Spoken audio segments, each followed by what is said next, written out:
Հեռանկարն է վտանգավոր, տնտեսական աճը կնվազի։ Բնակչության եկամուտների անկում, գործազրկություն, փոքր տնտեսությունների սնանկացում, Համաշխարհային բանկի կանխատեսումը Հայաստանի տնտեսության մասին։ Այսպես է մեկնաբանում սոցիալ-տնտեսական զարգացման կենտրոնի ղեկավար տնտեսագետ Գագիկ Մակարյանը։ Միկրոբիզնեսը, փոքր բիզնեսը շատ կտուժի, համենայնիվ աղքատության ավելանալու ռիսկ կա։ Աշխարհի գլխավոր դրամատումն այս վերլուծությունն արել է հաշվի առնելով, որ Ռուսաստանը կարող է շարունակել ու ընդլայնել հայկական ապրանքի ներմուծման սահմանափակումները, ինչը ազդելու է Հայաստանի տնտեսական եւ սոցիալական վիճակի վրա։ Ռուսաստանը սկզբունքային ձևով շարունակում է։ Հիմա քանի տոկոսն է քաղաքական, քանի տոկոսն է տնտեսական, այս պահանջը։ Մենք չպիտի տարվենք դրանով։ Ցավալիանն է, որ շատ-շատերը անդադ ռուսական ազդեցությունը քաղաքական համարելով են իրենց զգոնությունը պայքարելու կամ աշխատելու են հիմնական ուղղությամբ, որը պետք է մարդկանց օգնելու համար։ Ըստ Մակարյանի տնտեսության համար պատասխանատուները չեն տիրապետում իրավիճակին, երբ վստահեցնում են, թե մեր այգիները համապատասխանում են եվրոպական ստանդարտներին, եւ դա արդեն բավարար է, որ մեր ապրանքը անխոչնդոտ հասնի հին աշխարհամաս։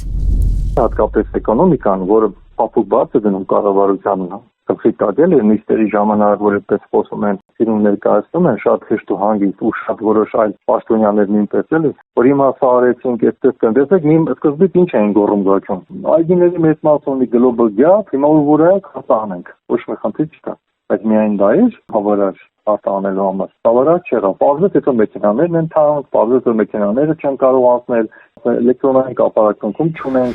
Շատ լավ։ Կառավարության վերջին նիստում շուրջ 20 րոպե քննարկվում էր Եվրոպա հայկական ձկնամթերքի արտահանման հարցը։ Սա կենթանի ձկի մասին խոսքը չէ։ Սառեցրած ձուկ, վերամշակված ձուկ եւ ձկնամթերք։ Իսկ կենթանի ձուկ այդ թվում թե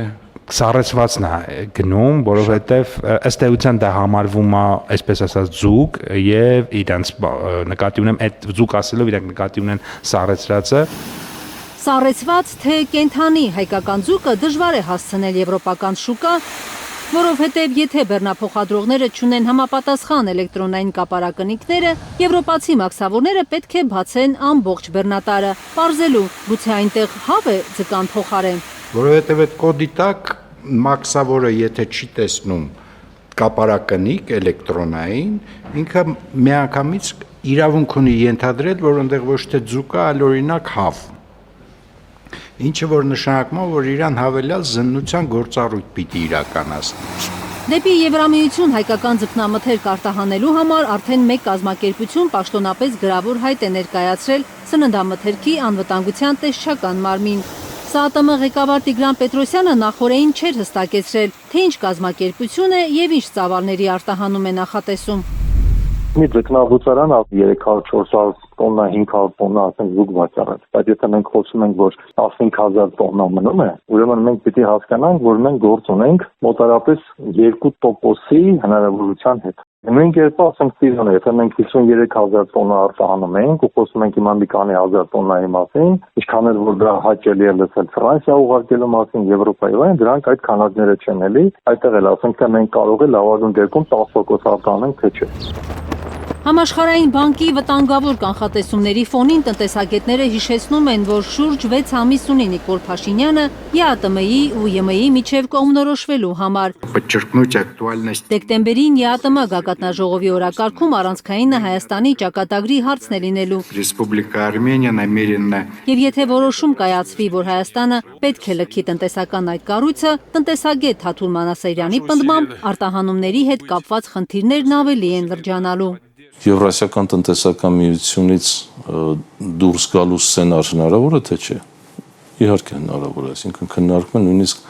մեզ ստիպում են արագացնել այդ գործընթացը, ժամկետ են տվել մինչև դեկտեմբեր ամսի վերջը։ Այդ դեպքում ինչ պիտի տեղի ունենա։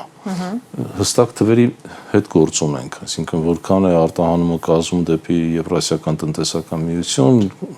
ավելի հստակ, ավելի շատ մեծ մասը դեպի Ռուսաստանի Դաշնություն, ասենք 700 միլիոն դոլարի առևտուր է։ Դա ինչով է փոխարինվելու։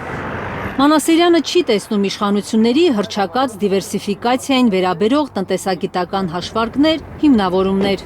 Մի օր կարող են ասել բազմազանեցում, մեկ ուրիշ օր կարող են ասել մենաշնորհացում են, մյուս օրը ազգայնացում, սրանք եզրույթներ են, որոնք ուղղակի օդում այսպես անիմաստ շրջանառվում են։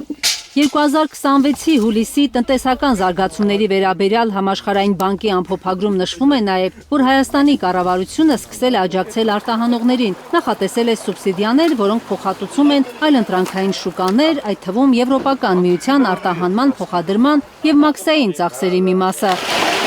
Տնտեսագետը, սակայն, այդ քայլերը ուշացած է համարում։ Գագիկ Մակարյանը նկատում է, այլընտրանքային շուկաներ գտնելու համար 8 տարի ուներ Հայաստանի կառավարությունը։ Մենք հիմա բացարձակապես պատրաստ չենք օգտվելու այդ հնարավորություններից։ Կարնե Մանգասարյան, Միլենա Պողոսյան եւ Արմեն Ապրեսյան, Այլուր։